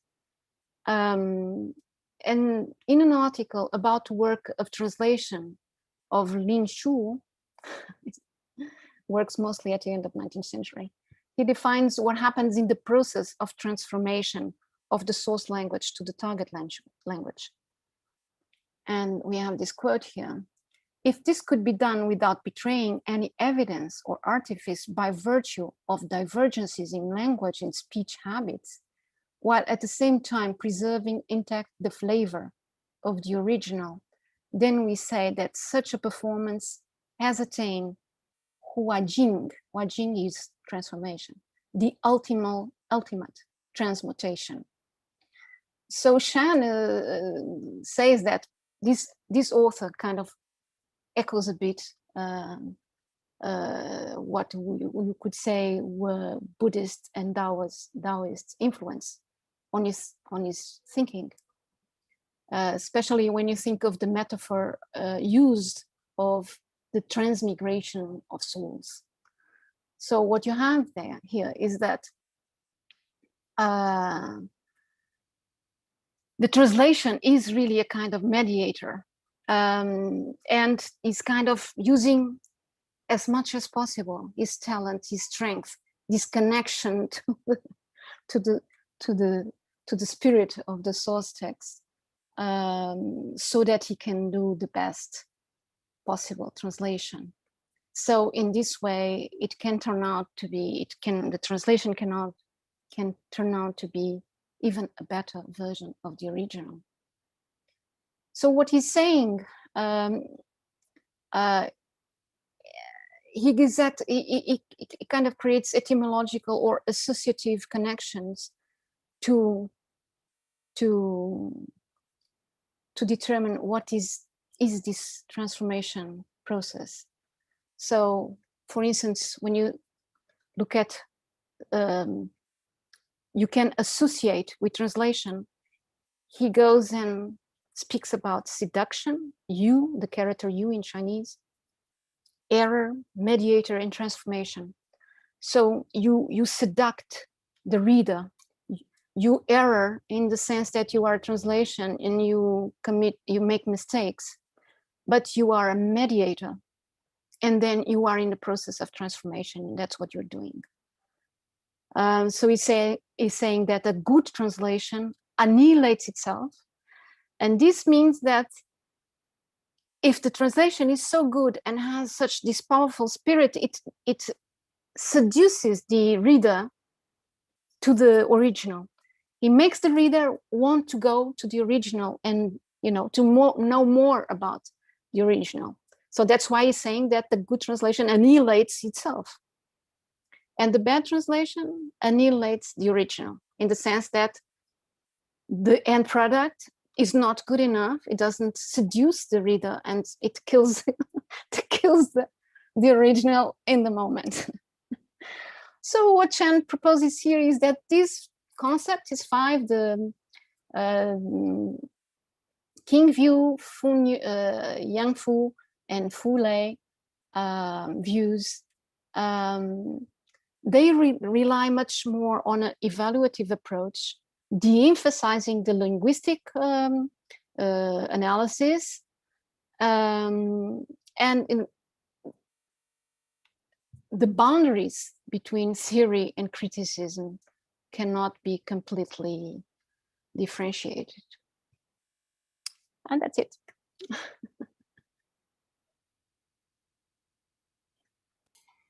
Oh, thank you very much. So that's what I was trying to explain, Drupchen, is that this impressionistic approach tends to give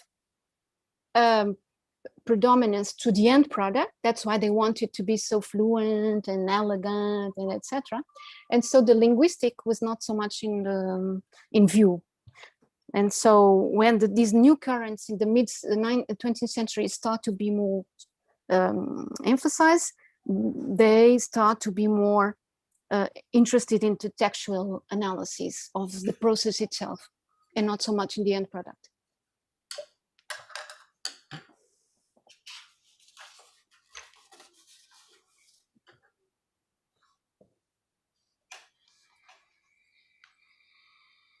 Any more comments or questions? I have one question, very basic. I didn't quite understand what is the impressionistic mean here. Because these concepts are considered to be very, very vague, right?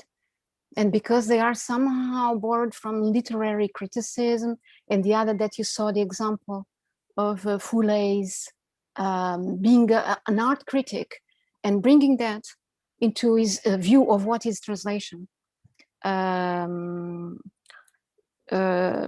It's very impressionistic, because you can, what is this feeling, this spirit, connecting with the spirit, you know? It's difficult to define. That's why you say it's subjective. And the categories themselves are considered to be vague. That's why the linguistic approach now tries to be more, let's say, scientific, or probably to define better the categories in themselves. Mhm. So then does that mean that by impressionistic, it's that they're trying to kind of render the impression that they Yes. had? The impression. Okay. You remember Impressionist painting, right, of the Yeah. 19th century? Yes. So it's not so much clear. So things are delineated in blurred, sometimes blurred ways. But yes, I mean, resonance. What is this spirit resonance? It's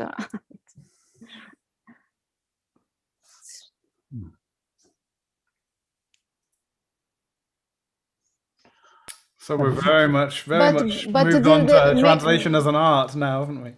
But maybe Craig has more detailed examples, because this chapter is very concise. So he's going to develop this throughout the book, right? I suppose. Yes. I haven't managed to reproduce all those details in my presentation, but it does go into some. Yeah. So I'll move on if you have any, unless there's any more questions for Katarina. So, because it overlaps very strongly, this was sort of deliberate.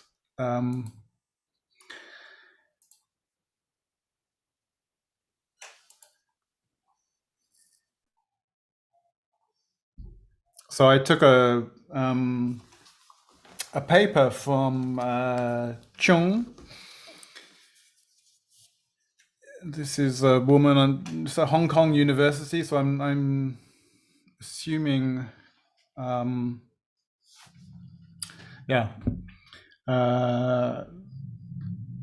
this is a translation into English of a paper she wrote in Chinese. So she's, very much at the sort of very modern end now of this, what we've been talking about, the Chinese discourse on translation studies.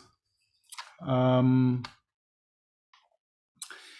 so the paper that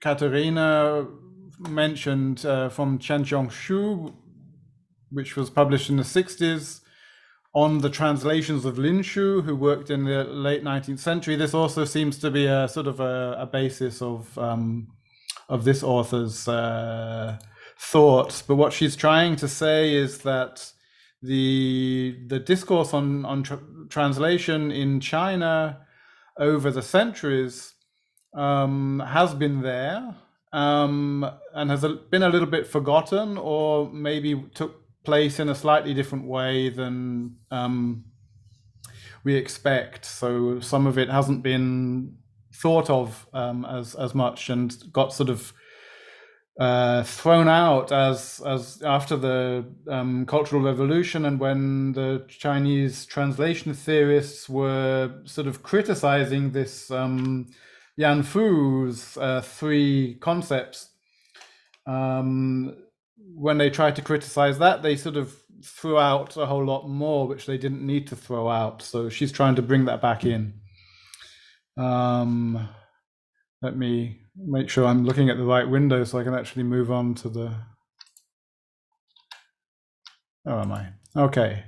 So what she's... Whoops, let's go back. What she's very much trying to propose is a framework for conceptualizing translation. Translation here, the most common term being fan yi in Chinese. So the framework she proposes is much in this, summarized in this table, where for each row of the table, you have the 5 columns. And so you would have, looking, each row of the table would be one theory or one scholar, his designation of what translation is. And then that concept would have particular features. That concept of translation is based on translation as an activity with particular purposes or functions. It's also based on translation as a product, and what that that translated text, what its relation is to the original. And it's related to translation as an activity which has a particular mode of practice. So is this an oral translation or a written translation or somewhere in between?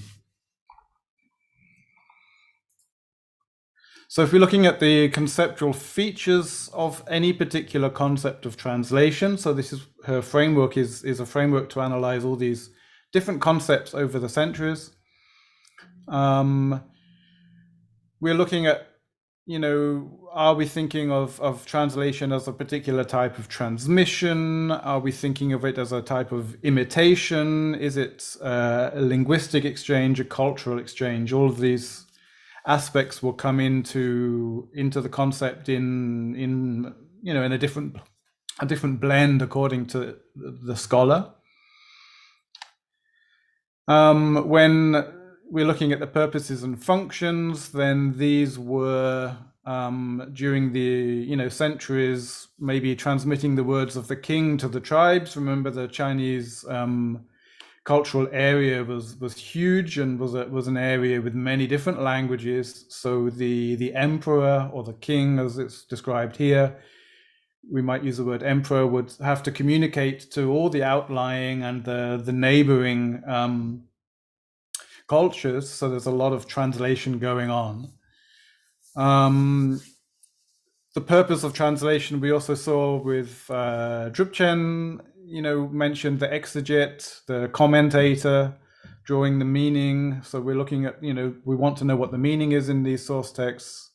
We're having an exchange in order to enrich cultures. I mean, that reminds me of what Santiago was talking about in terms of, enriching the establishing of a new culture. We're also enticing. So in Katarina's paper, they translated this as seducing. Here she translates it as enticing. We're enticing a reader to the foreign. So we're trying to get them to have an interest, or they already have an interest in the source language, the source culture, but they don't have to learn the language themselves.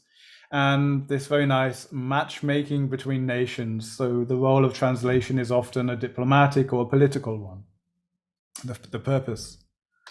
So these have all been in different theories. And then we have the product. What is the translation?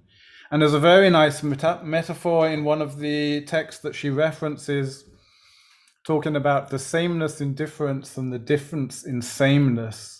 As the two sides of a brocade or brocade, I don't know how to pronounce this. So this is like these very elaborate woven texts, woven fabrics, where both sides may look beautiful, but they will be different. But it's the same thing. So is our translation basically the same, the opposite side of can we look at it as two sides of the same coin, as an English idiom? And we'll, these questions we've been talking about all the time. It is a faithful rendering, or is there a misrepresentation, or is there even perhaps a betrayal of the source? So again, all of these came into the different concepts. And the mode of practice, are we looking at transmitting the words of the king in his presence, live, immediate, oral translation? A lot of the discourses on translation were based on the team translation of sutras, as we've already been talking about today, which were a mixture of oral and written, because they often were based, as we heard already today, that an oral teaching as an interpretation would be then written down by a monolingual translator, or was it sort of distant texts, distant in time, distant in culture, distant in place? And I haven't put the names of the original scholars that she looked at. So this is one concept now, and the aspect of her paper which I've sort of chosen to highlight for this presentation is the etymological aspect, which Katarina also mentioned. Because of the nature of the Chinese language, they were often very, because the characters are made up of different component parts, so there's quite a lot of association that can go on as to why these words were chosen. But here, this is this one is based on the very, very early terms for translators, which were used in the north, the south, the east, and the west, and I haven't noted which one is which, of the kingdom or the empire. And there were these 4 different terms which were mainly used. So in the I think this was the south, no, this was the north, the G. The translators were the trusted transmitters of the words of the king. So it wasn't just that they were a translator, these were actually officials, diplomats, who could speak both languages. And so there was not this specific role of translator. They were actually sort of performing all these roles. They were sort of bilingual officials. And this became then the word that was used for this role of translator, as we would say. In another part of the kingdom, the word used was xiang. And this is actually the word for elephant. But because there was I can't remember exactly the story, but there was basically sort of, this was in the south, so there was a connection with the cultures where elephants were important, and so there was this somehow became then the shorthand, the word that they were using for translator. But there was a very strong emphasis on the sort of likeness. So their role was to provide a likeness, imitate the role of the meaning, sort of more sort of meaning based. In the East, the Didi, the etymology of this is that it comes from the Uyghur language and would mean the tongue men, so we would probably just call it the interpreter. And in the other region, the word was yi, and this has sort of been preserved in the word fanyi, which is the modern word for translator. But again, these were the words used for the roles, the jobs, the officials, not the translators as such. The next concept, which she looks at, this is a different period of Chinese history. We have, again, I'm emphasizing the etymology that she's picking out here. And we have the Chu. This is the one with the image of the sameness and the difference. This is very much based on the sort of the flow of the meaning, bringing forth this meaning, has a connection with this concept of flowing.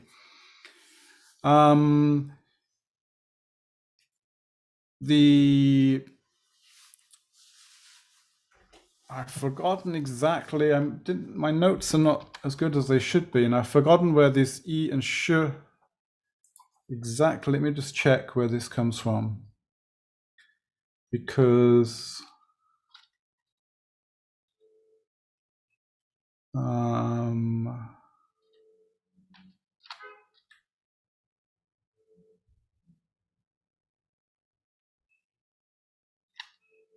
no, I've lost the notes on that one. Anyway, these are also words commonly used, and these are connected with the commentary and the exchange. And the important one here is E, because I think Drupchen mentioned this in the very first session we had together, where the meaning of this character is both exchange and change. So there's an understanding here that there will be some form of change happening. You know, we are exchanging the meaning from one language to another, but there will be a change. It's the same character with related meanings, and in English this also is present because we have the word change in both of those. And the fan in fan yi, according to this discourse, is closely related to the team translation, the co-translation that was taking place with the sutras. The next concept she refers to is the one that Katerina has also already presented. And so you've seen some of this already. We have the yo with the entice, the seducing. We have this mei, which is sort of matchmaking, bringing these things together. And from the etymology of all of this, built in within some of these characters, we have the hua, which is the transforming, and we have the which is the errors, or the it's very much, there's, as far as I understood from the paper, I didn't read the original paper that she referred to, but I seem to understand that there was a concept that errors will be made, and errors, what we might call an error, as I've noted here, would be a deliberate transgression, where you note that you have to make something which is moving away from the original because it's necessary for the purpose or the translation you're making. But also that there will simply be errors, built into the translation. It's impossible to do it perfectly. So Chung herself, the writer of this paper, she then comes up with her own concept of translation, which is here, shuhan shuyi, manifold meaning. And I particularly like this paper because we've come back to emptiness. Just as Katerina in her presentation was referring to the Buddhist or the Taoist influence on these theories, here we see this as well. So she's deliberately bringing in or seeking out from the previous scholars that went before her these influences. And we have shu, which is emptiness. And as we are aware from Buddhist studies, emptiness and fullness, they exist in this state of interdependence. And so by creating this space for meaning, you fill it with meaning, but you have to create the space for the meaning to put the meanings in. So it's like a holder, a space that's holding meanings. And so she's saying that translation is so multifaceted. There's so many different meanings of translation that we should just accept that and not try to define it as having one meaning. So this is where she's got come up with this compound term. Chinese is great for this. Shuhan Shuyi, which she sort of literally translated would be emptily holding several meanings, or maybe in English better, notionally, in terms of names, or as a notion, notionally holding several meanings. So she combines that with fan yi, which is translation. So you have fan yi as a statement as itself, as a term in itself. Chinese is not an inflectional language, so this can be both a verb and a noun. So all of this debate about sort of translation versus translating, I think this is really interesting because it's coming from the Chinese, scholars, where there is this sort of this term in Chinese can be both. So this is her full term for translation now. It's, notionally holding several meanings is translation.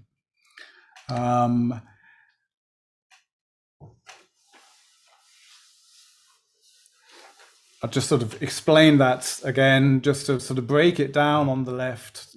Translation or to translate, the verb or the noun, can be defined as an activity, a product, or a concept, or all three together, that has several meanings notionally.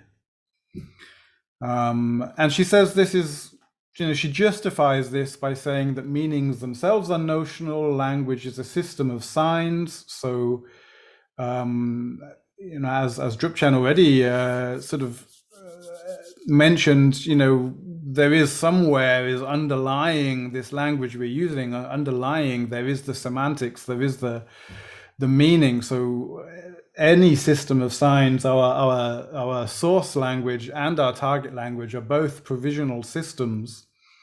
So we have to accept that we're translating from one provisional system to another provisional system. Every act of translation has its circumstances and conditions. We know as Buddhists that will, have an effect on what is happening. The change in these contextual factors will set into operation the principle of mutual generation of shu and shi, again, or shu, the principle of interdependence, which we're very aware of from our Buddhist teachings. And so by defining translation in this way, says the author,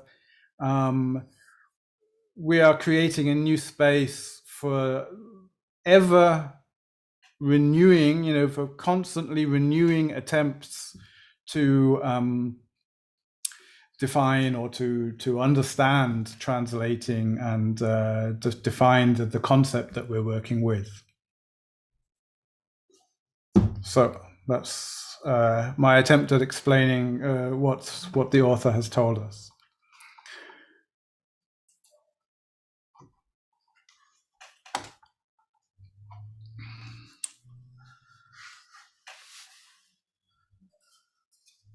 Any questions?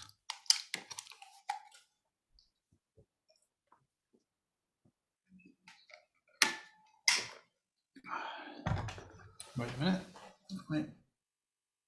I think my audio was out there, so I didn't hear anything. Has anyone said anything? No. Then in what you have seen, was there any place for the technique of translation, or was it just more the concrete aspect of how to translate, like the linguistic operations or rules and these kind of things? There was nothing talking about that. No, in her paper, she her focus is the conceptualization, as the title of her paper said. So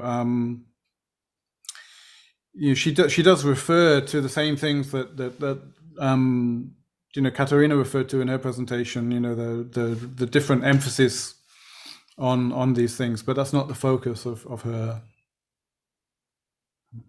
paper.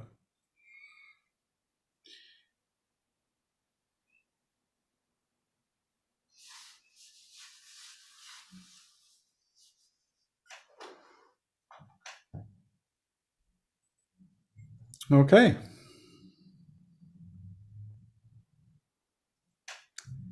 Then, let's see, any more questions or comments for anyone to round off the afternoon?